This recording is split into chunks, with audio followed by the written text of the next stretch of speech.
Students, welcome back to Dante's The Divine Comedy 2019, Lecture 10, Brunetto Latini, the Sodomites, Usurers, and Geryon, Cantos 15 to 17, slides 168 to 187. Very quickly before we get into Circle 7, Subcircle 3, I want to do a brief review of the first two subcircles of violence. I want you to recall, I'm going to have to turn through quite a few slides here to get back to the first slide here, that when we got into subcircle 1 of the violent, that is the violent against others. The violent against others are then subdivided into three specific sorts of sinners. Highway robbers, like Oedipus Tyrannus, who was himself a murderer. Murderers, and tyrants. So there are three types of sinners in the first subcircle of Circle 7. Remember also that subcircle 7 is mostly featured within the third river of four rivers in hell. It is the boiling river of blood, Phlegethon, and that the sinners in there are submerged based on how much blood they spill during the course of their lives. So they are submerged up to their ankles, if perhaps they only spilled a little blood, up to their chins, up even to their foreheads, if they spilled quite a bit. The two specific sinners that we talked about were Alexander the Great, who is a tyrant, as well as Dionysius the tyrant of Syracuse. He was also a tyrant. Sadly, Dionysius was the student of Plato, who would later imprison him, and Alexander was the student of Aristotle. And I told you the funny anecdote that it is said that Aristotle, when Alexander on campaign would find a new species of animal, he would send it back to his old teacher Aristotle. Unfortunately, what we are beginning to see is that part of the circle of violence is there seems to be sort of an act of violence between teachers and students when students do not learn the proper lesson of the teacher, or, and this is what we'll focus on today, when the teacher does not teach the proper lesson to the students. And I'll talk about how that relates to the sin of sodomy when we get from this review up to Circle 7, Subcircle 3. I also want you to remember this now. Part of the punishment of Subcircle 1 is that centaurs with bows and arrows shoot arrows at sinners who emerge from their proper depth of the boiling blood, and that there's also an enraged minotaur there as well. And so, again, we see all these hybrid creatures in violence, as if they are themselves violence against nature, representations of violence against nature, something unnatural. And so the next sort of hybrid we see are the harpies. Remember that the harpies are in the branches of the forest of the suicides. The forest of suicides is itself described positively or negatively. Who recalls this from Monday? Yes? Negatively, by negations. In fact, Nessus had not yet reached the other bank.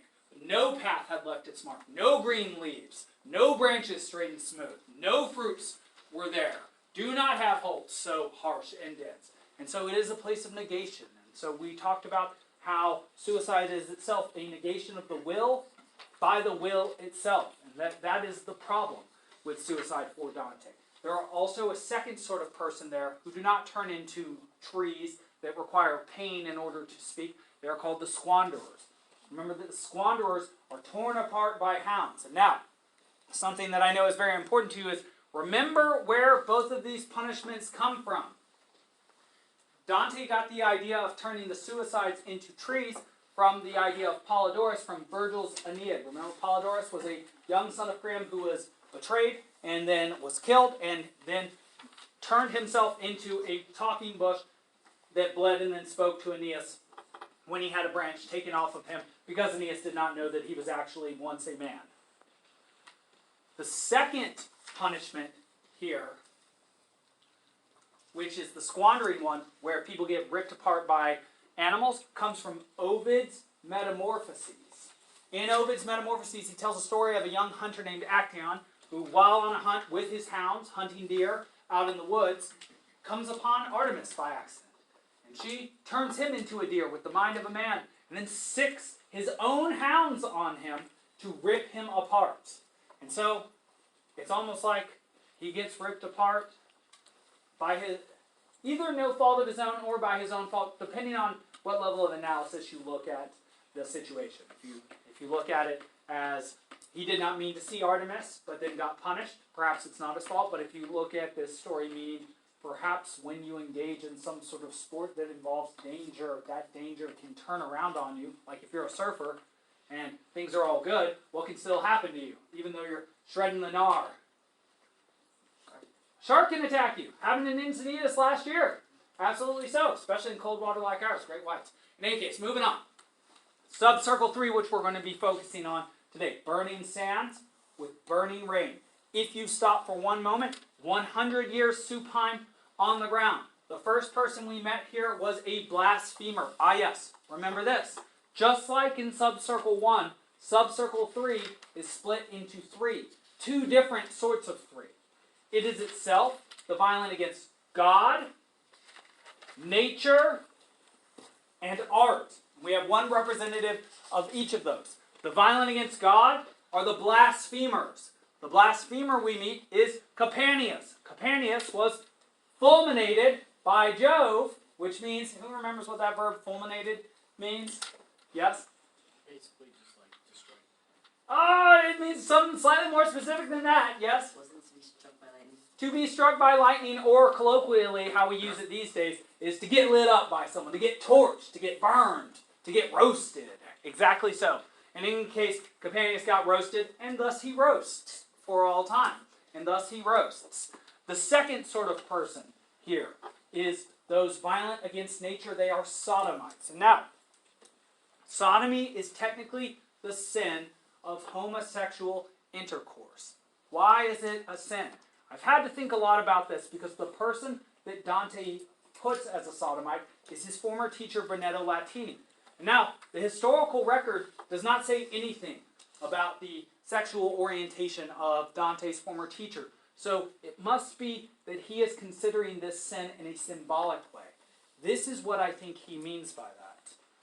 Just as 2 people from the same gender cannot produce a new life from amongst each other, and so you might say that their relationship is sterile in that respect, so does a teacher who does not teach appropriate truths teach sterile and dead things. So does a teacher who does not teach truth not produce fruit in the same way that 2 people of the same gender cannot produce offspring.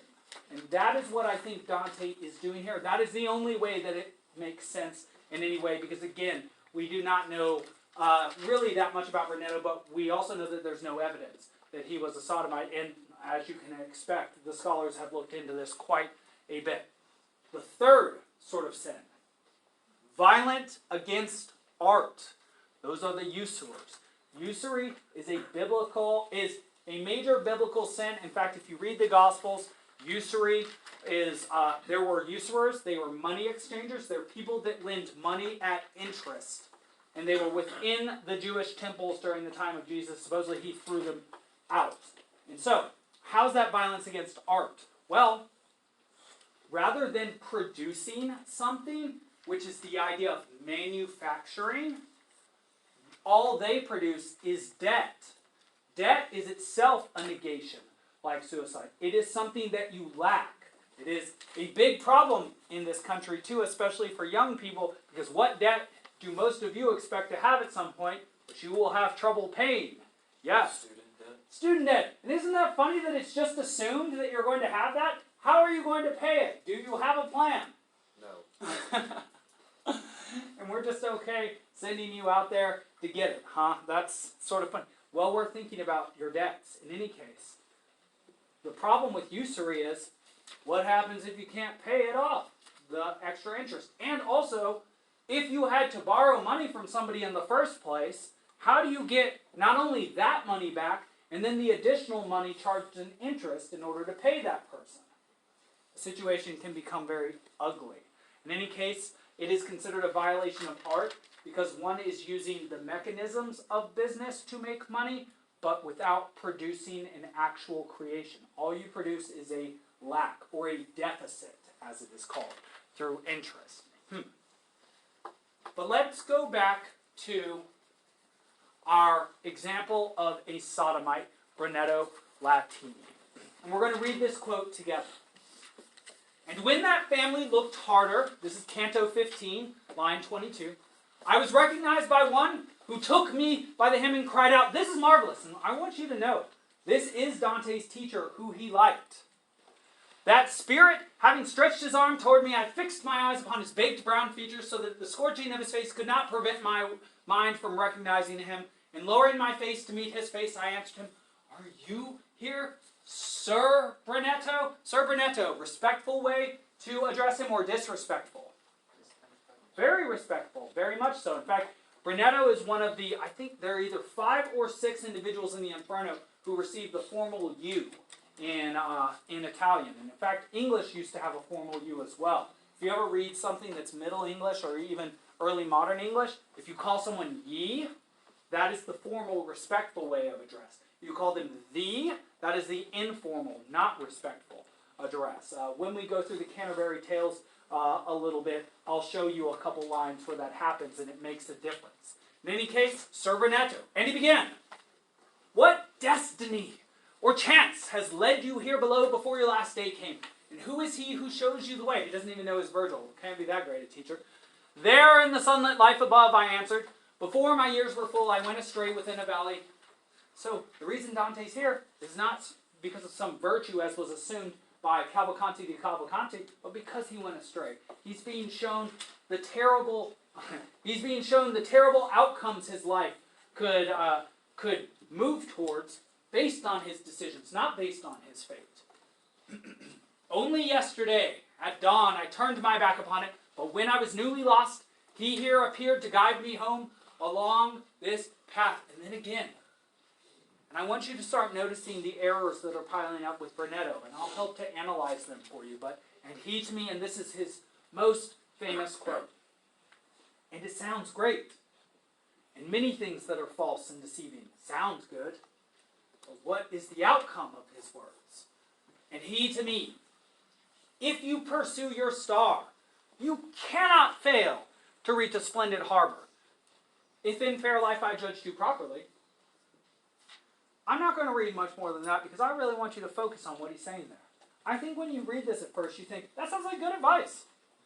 I think you say, that sounds like something a teacher would say to you. Follow your heart, and you'll always go the right way. But what if your heart is moved in the wrong direction? Well, then that's not very good advice. My goodness. "If you pursue your star, you cannot fail to reach a splendid harbor. If in fair life I judged you properly." There's one bit of this where he gives us a clue that he has contradicted himself. Do any of you see it right there in that last line? Yes? "If in fair life I judged you properly." If in fair life I judged you properly. So he's saying he's correct if while he was alive, he judged Dante correctly, his talent. What is a strong argument against the fact that Brunetto judged anything properly in his life? Yes? The fact that he's in hell. The fact that he's in hell. So, the fact that he is in hell is a strong mark or indictment against his judgment. So when he says this to us, are we supposed to think he's correct or incorrect? He wants us to think he's correct, of course. But is he?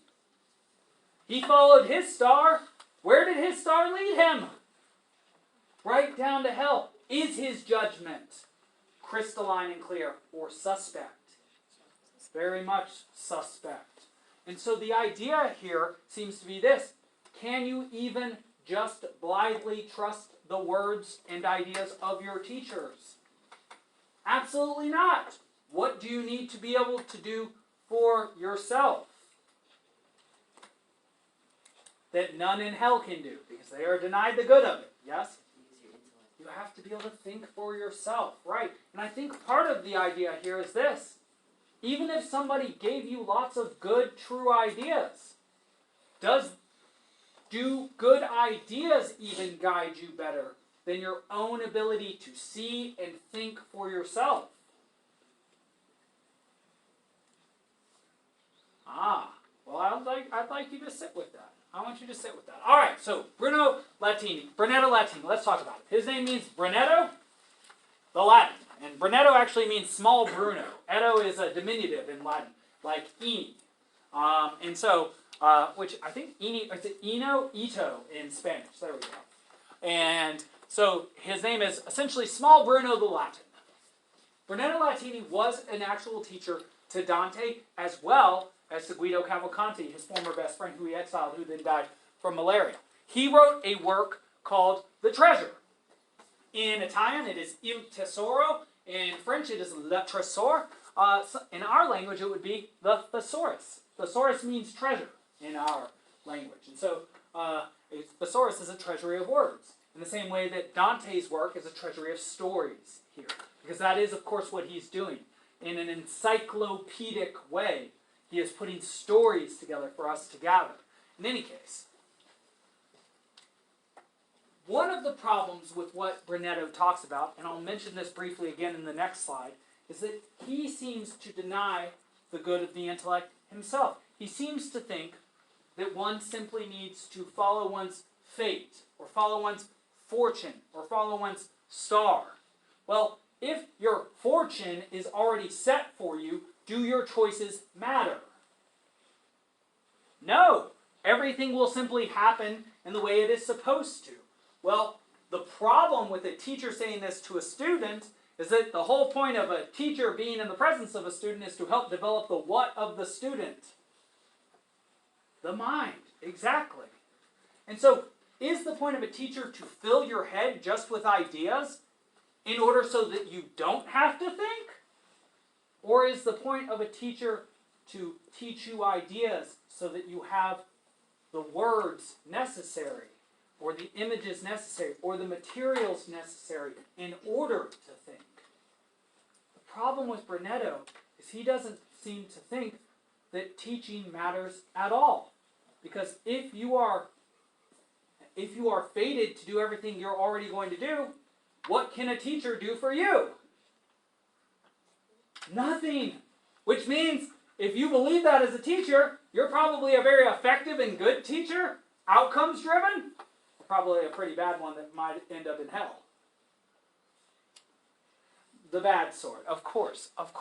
That does seem to be the idea here. The idea seems to be that though Brunetto talked a big game about being a great teacher and seeing talent within Dante, what did he actually do to contribute to Dante's abilities, to his intellect? And it does raise questions about what you are really doing in a classroom with people. Because students will ask me. They'll ask me every year. They'll be like, Mr. Schmidt, do you think that teaching is mind control? And I say, no! That's what bad teaching is. That's what propaganda is, telling you what to think.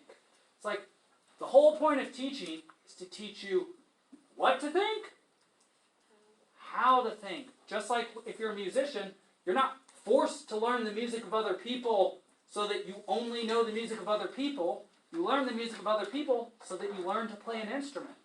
You learn the ideas and the stories of other people so that you learn to use your ultimate instrument, your mind. And the more songs you know, the better an instrument player you are. The more stories, the more words, the more thoughts you have access to, the more encyclopedic is your mind. Interesting. Your fortune, continuing on with Brunetto, holds in store such honor for you.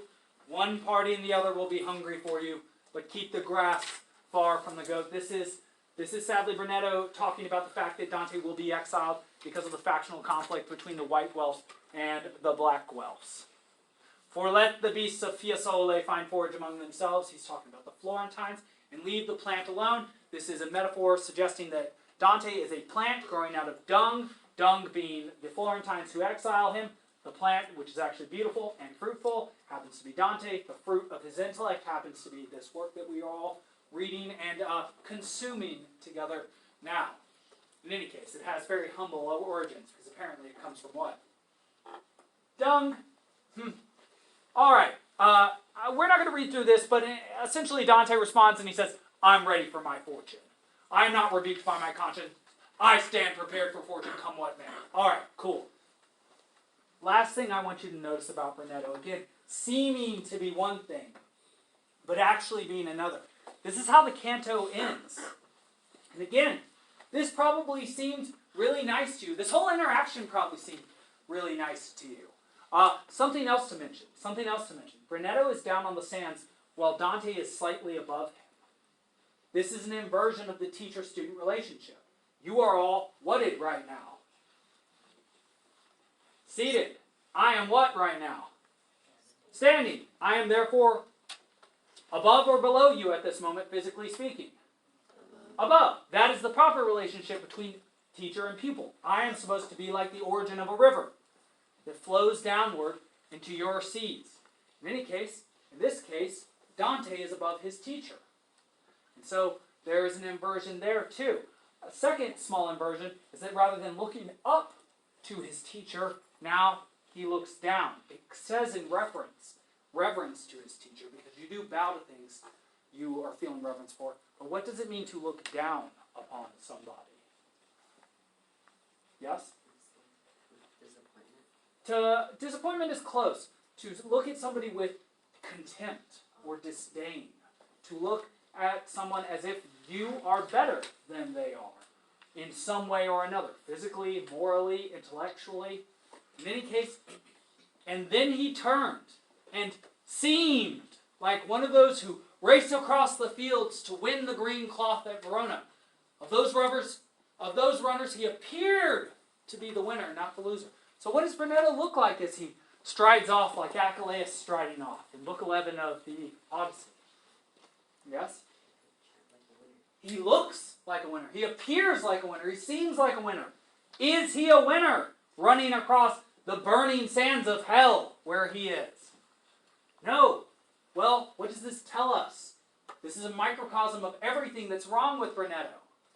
He seems like a good teacher. He seems like a winner. The things he says seem true. And yet, what is it that you have access to that allows you to see through appearances and his veil of illusion? Yes? We have our minds. And so, even though he does not intend to teach us, does he teach us if we use our minds to see what he truly is? Yes. So can even a bad teacher be a good teacher, so long as you use your mind? Yes. And so keep that close to your heart for your many years of education that still remain to you. In any case, let's move on to the to specific sodomites. All right. So we saw Brunetto Latini, and now we have two more sodomites who were mentioned much earlier in Canto 6 by Sciacco. Two of the four leading Florentines who were amongst the blackest souls in hell. Remember, Farinato was one of them. A guy named Mosca, who we'll meet in Canto 28, is another. And then we see Tagaio Aldobrandi and Jacopo Rusticucci. And actually, they, as you can see, Dante is slightly above these burning sands. They are themselves making yet another infernal trinity, like the three heads of Cerberus, like the three subcircles of the Inferno itself. Like the three heads of Lucifer, we have three sinners who have to run in a circle while holding hands talking to Dante. The reason they run in a circle is to do what? Is to keep in motion while also doing what? Like a merry-go-round. To stay in the same place. They are just like every sinner in hell, moving without getting anywhere, like someone who thinks or sees without thinking, you might say. In any case, they talk to Dante. He really wants to go see them. They're Florentines. They were his friends. There are some commentators that make some comment. They're really stretching it to suggest that perhaps it is the case that Dante had feelings for one of these men and wished to join him, that this appealed to his sensual or carnal desire. But again, we don't have any historical evidence for that claim, so it's just speculation. But I might say that anytime you see a friend of yours, regardless of the terrible things they've done, probably you still feel some affection for them and want to see them, especially if you're in a dangerous, scary place like hell and they speak the same language as you. It's sort of like when you go to summer camp and that person you don't really like at school is there, but since you're sort of familiar with them, they become your best friend. Anybody ever done that? Anybody ever had that happen? Maybe it happens at work, something like that. Interesting stuff. Whenever the dominance hierarchy gets changed up, your feelings towards people change, which is very odd. Very odd. In any case, as I told you earlier, the idea Dante seems to have about sodomy is that the problem with sodomy is that you do not bear fruit from sodomy in a very direct way in terms of having progeny. So if you're a teacher and you don't bring forth fruit, that means you don't teach truth. You don't teach something of value. You waste people's time. If you're physically a sodomite, well then you don't produce offspring. You don't produce children. And so there's a biblical maxim that Dante clearly has in mind here, which is, be fruitful and multiply. Well, if you are a sodomite, you are not multiplying. You are not being fruitful in that respect. And so to be violent against nature, art, or God, we're starting to see what violence is here in general, is to twist the use of something in a way that damages it or worsens it. So if you are a, say, tyrant or murderer, you twist the use of your spirited soul, your courage to harm people rather than to protect them, like a Stianax, defender of the city. If you are a sodomite, you twist your, well, at least in the case of Brunetto Latini, you twist the relationship between teaching and student to where you no longer freely offer information that helps to develop someone's mind, but rather just tell them dead nonsense, which will, I don't know, get them to a place just as bad as the one you happen to be in.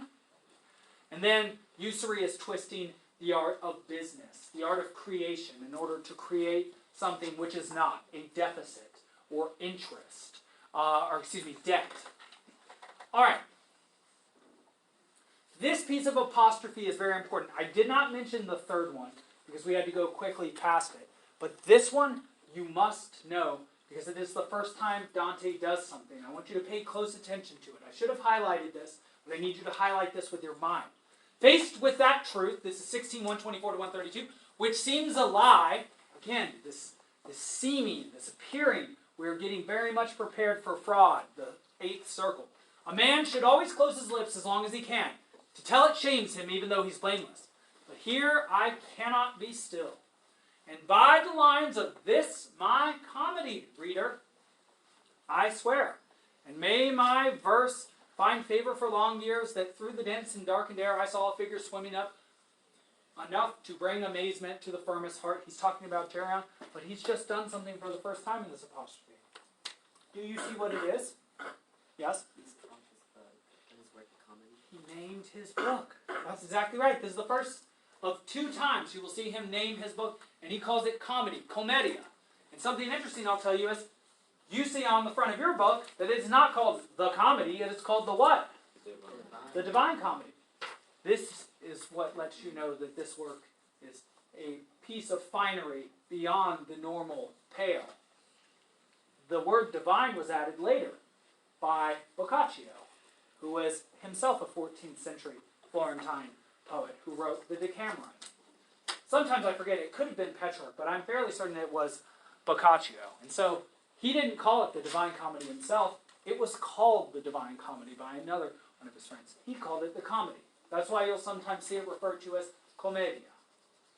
Very good. Very good. All right, and just to quickly mention the usurers, we've talked a little bit about them. They have a slightly different punishment from the other violent against God, nature, and art. They have weighted bags, which have their family crests on them, hung around their necks, which pull their heads down, so that they literally cannot see past their own noses. It's like they don't understand the effect they're having on the people around them. Very interesting. Very interesting. This image also shows you, of course, Geryon with the face of a just man, Dante being held by Virgil to keep somebody between Dante and the sting of fraud, the scorpion tail of Geryon, which is also part of the teaching art. Just like Virgil spared Dante the petrifying gaze of Medusa by holding a cloth in front of his face, so will he spare him the touch of fraud. It's almost like part of what you do as a teacher is you show people representations of terrible things rather than the terrible things themselves, so that when they actually encounter terrible things, like death and betrayal, that they are, like a physical body, inoculated against them. Because if you hear 10,000 stories this year about people dying and being betrayed, and you get betrayed by one of your friends, what might you think?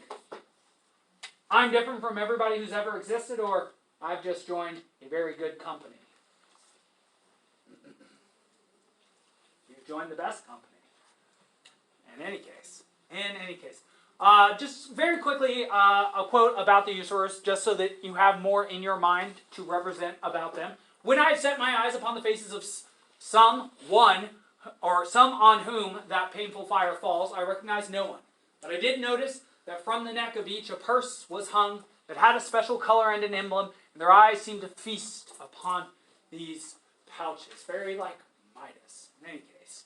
Alright, quick review. We're going to review 3 slides over the next 2 minutes or so. We started with this, so I'm going to go very fast through this. Review of Circle 7 before we discuss Geryon and spiral down to Circle 8. Subcircle 1, violence against others. Sins. Murder. Robbery and tyranny. Specific sorts. River number 3, Phlegathon. It's boiling blood. The sinners that we meet there, Alexander the Great and Dionysus. I have Sicily written there. It's Syracuse, actually, but I'm not going to try and trick you between the two. The creatures we meet there are centaurs who shoot arrows at emerging sinners, and also a bellowing minotaur who Virgil says to scram, and he does. Subcircle 2. We run into the violence against self people. 2 sorts of sinners, squanderers as well as suicides. The location is a dark forest of negation. No path was there. No green leaves were there. No straight branches were there. Sinner we talked to, Pierre della Vigna. Creatures in the trees, harpies. Tear at them every now and then. In order for these sinners to speak, they must have something torn from them, and they must bleed and they must feel pain. Because they have given up their ability to freely speak, because they have given up the thing that allows you to be free, which is your willpower, which is used by your intellect, which they're denied the good of. In any case, the 2 punishments we see here of the squanderers and the suicides are, the suicides become trees. That's based on the idea of Polydorus from Virgil's Aeneid, Book 3. And the squanderers are torn apart by hounds. That is based on Ovid's Metamorphoses and the punishment of Actaeon from there. Circle 3, or subcircle 3. The violence against God, nature, and art. Specifically, the blasphemers are violent against God. The Sodomites are violent against nature. And the usurers are violent against art. The connection, Dante says, between God, nature, and art is that art is the grandchild of God. Meaning, God is the father of nature, and nature is the father of art.